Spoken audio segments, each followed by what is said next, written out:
Okay, so in my lesson, I had these students create a Google slideshow, and you think that might be a little much for third grade, but they have Chromebooks, and we've worked on that, and they are really good at Google Docs and Google Slides. So it's a quick process for them, and so I had them create words. So they will have the word, and then they will give me the syllable division for that word for the concept that I taught.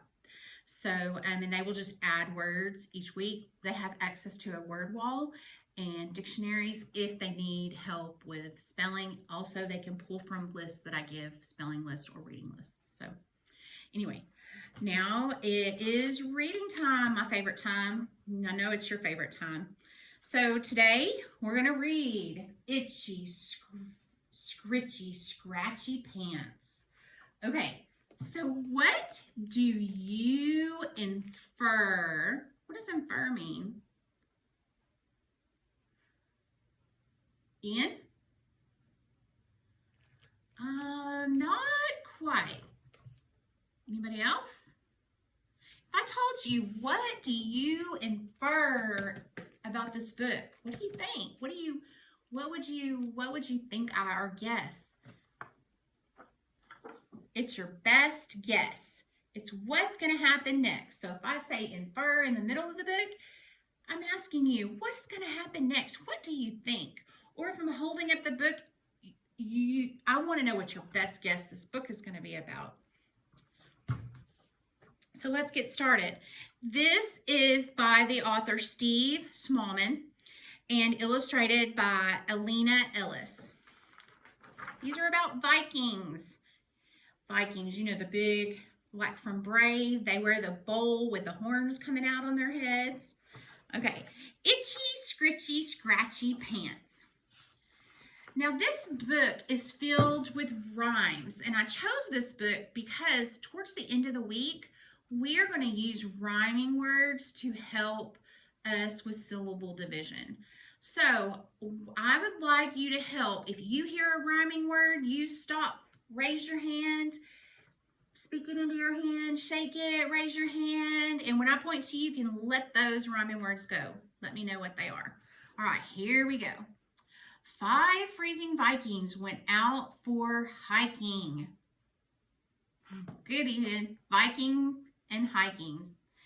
Through a sudden snowstorm, wondering what to do. Well, they just got in a fight, and they had their undies set alight. Now their underpants were tattered and their rears were turning blue. Oh, the wind is blowing through my underpants. It's blowing out of mine. Here's the Vikings.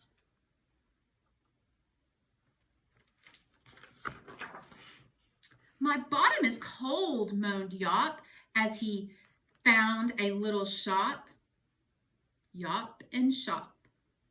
A sign said knitted undies on the door. But because it was so cold, all undies had been sold. Cold and sold. Good. And there wasn't any wool to knit some more. We're doomed. Sold out of undies. No!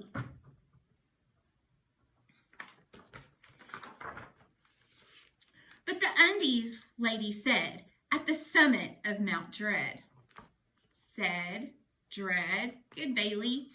There's a Yeti who's mysterious and clever. So if you bring me a sack of the fur from his back, then I will knit you all the warmest undies ever.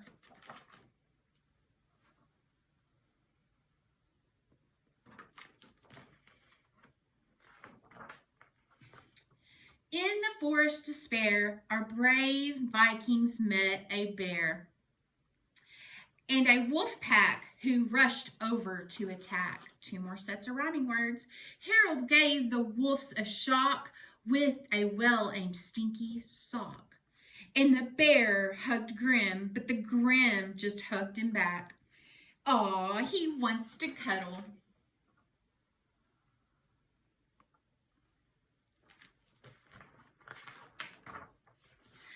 the Vikings, out of breath, rowed across the sea of death.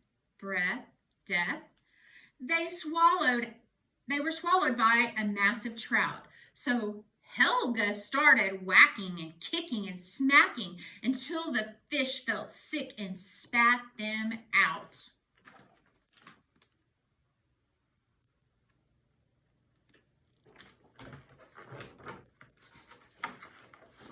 Well, it's very hard to climb when you're covered in fish slime. Climb, slime.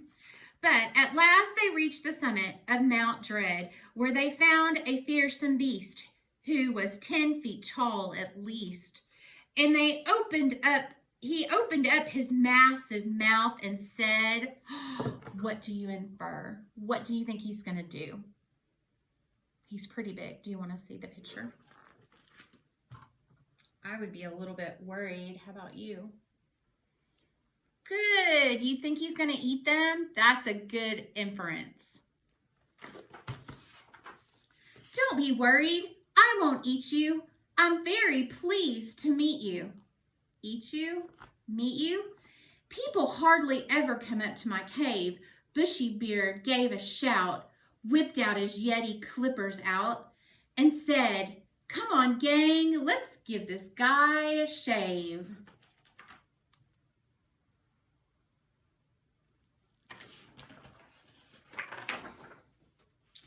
On their feet, they began to slide. "Ooh, watch out," the Yeti cried. "If you fall into Lake of Doom, it won't be nice." Well, they did fall in, and then the Yeti pulled them out again. They were frozen solid blocks of ice. They just thought they were cold before, huh? I see a friend coming.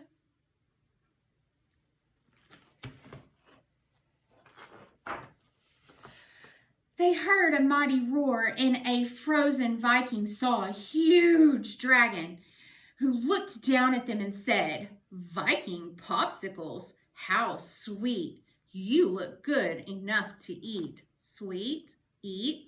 But I think I'll have potato chips instead. Whew. The Vikings were saved. For a moment, anyway. So the dragon thawed them out with a little fire from his snout. Snout. Yet the Yeti said, "I do not need a shave, but if you want some Yeti fluff, I've got piles of the stuff." Fluff, stuff. Look, I keep it right here inside my cave.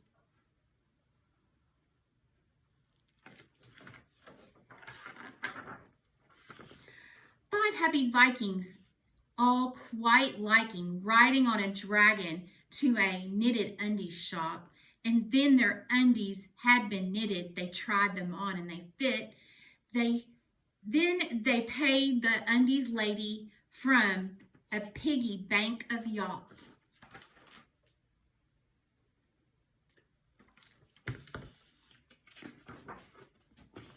Well, the undies are so cozy on our cheeks, they're turning pink and rosy.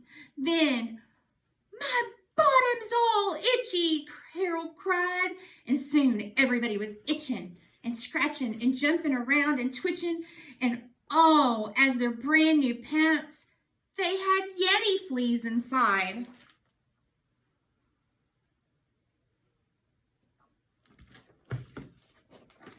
I'm sad to say that is the end of the book. But if you were the author, what would be another page you could add to the ending of this book?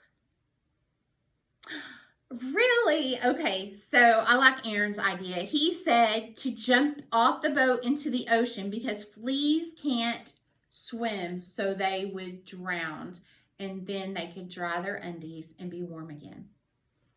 All right. We are going to go back over our objective for today, what we learned. Syllable division, vowel, consonant, consonant, vowel. You will discover that when two consonants stand between two vowels, the word most often divides between the two consonants. I thank you. Y'all were so good today. I'm going to miss you, and I will see you again tomorrow. Have a wonderful day.